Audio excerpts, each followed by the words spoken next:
So this guy, he's just evil. Like, he's a psychopath. Let me show you.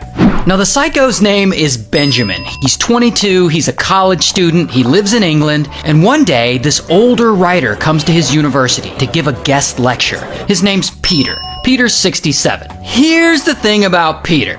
Peter's gay. He's also deeply religious, and he's single and extremely lonely. And Peter's getting to that age where he's terrified of dying alone, and he wants companionship. He wants someone to share his life with. So Benjamin, he sees Peter's lecture, and he befriends him, and they hang out, and Benjamin starts visiting him at his home every day, and they're really hitting it off. And even though he's significantly younger than him, Peter thinks Benjamin is fine, and these two start dating, and pretty quickly, Benjamin moves into Peter's place with him. And things go well, and later Benjamin even proposes to Peter, and they have a betrothal ceremony, which I guess is kind of like an engagement ceremony. I guess it's like a religious thing. But having a betrothal ceremony shows that Peter is really committed to this relationship. And why wouldn't he be? He finally found someone who cares about him. I mean, he was super lonely before, and now he has someone to spend his life with. Here's an actual photo of the two of them together. And here's another photo. And I gotta say, they look really happy together. I mean, they even go to church together every week, and Benjamin becomes a church warden. In fact, Peter's so serious about this relationship, he changes his will to include Benjamin in it.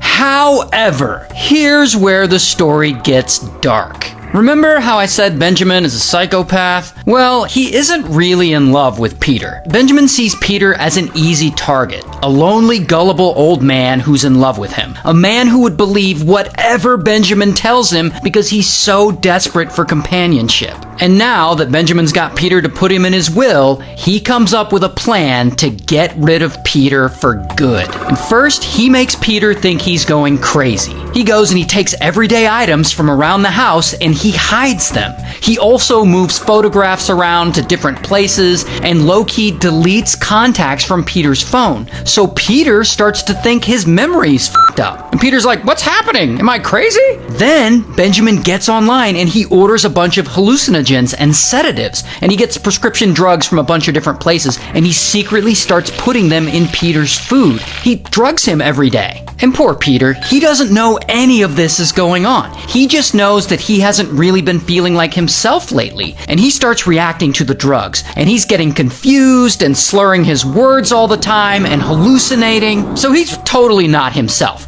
And when he goes around his friends are like, why are you acting so weird, bro? And his friends and all the people around him legitimately think he's losing his mind. And it's humiliating for him. While Benjamin, he's just loving that his plan is working. And he's such a weird guy that he'll like record videos of Peter all drugged up and rambling. It's such a strange world, the whole thing, because on the one hand, I'm actually used to be sort of competent. Of course.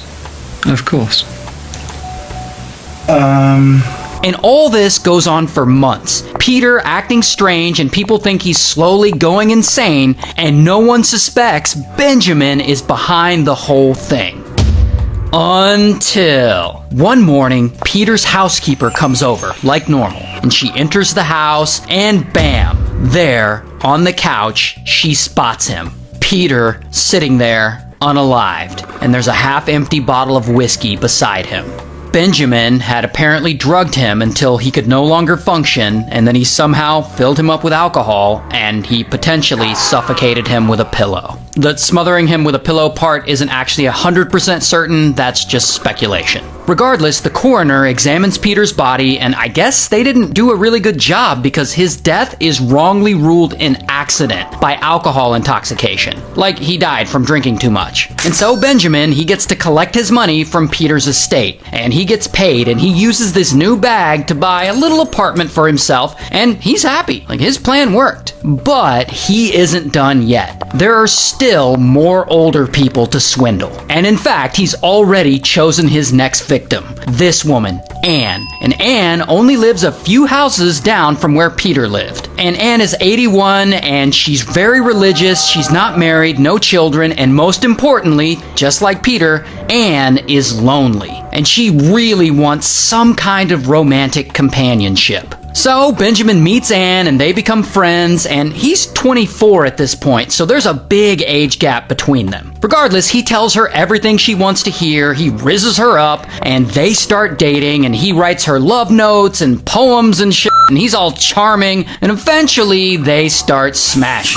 And pretty quickly, now that Benjamin is in a relationship with her and she trusts him, he starts asking to borrow money. Like, he gets her to give him 4,400 pounds because I guess he's gonna buy himself a car. He then gets her to give him 27,000 pounds, or about 36,000 US dollars, because he tells her that his brother is sick and he really needs to buy him a kidney dialysis machine. Spoiler alert, he doesn't use the money to buy a dialysis machine for his brother. He spends it on himself, because of course he does.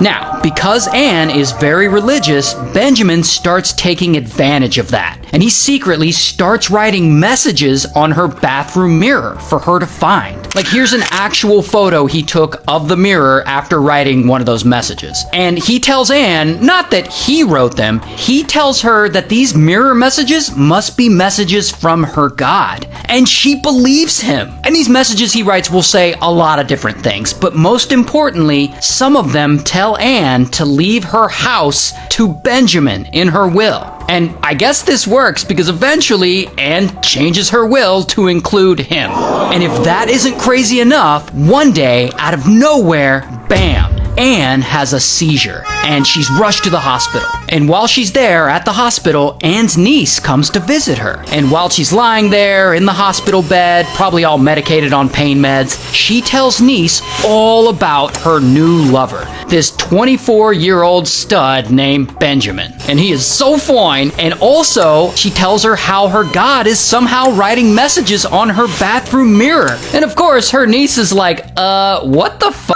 So niece goes and reports all this to the police, and pretty quickly they start investigating Benjamin. And during this investigation, police learn about Peter's death, and that Benjamin used to date Peter, and that he ended up in his will. And police get suspicious, and they start wondering if maybe Benjamin played a role in unaliving Peter. So 19 months after he passes, they exhume Peter's body, and they do a second, more thorough autopsy on him, and this time they find Peter had sedatives in his system while not having that much alcohol in his system, and that he may have been suffocated with a pillow. So then, pow, police arrest Benjamin. Here's his mugshot. And the court ends up finding him guilty of murdering Peter, and he gets sentenced to a minimum 36 years in prison.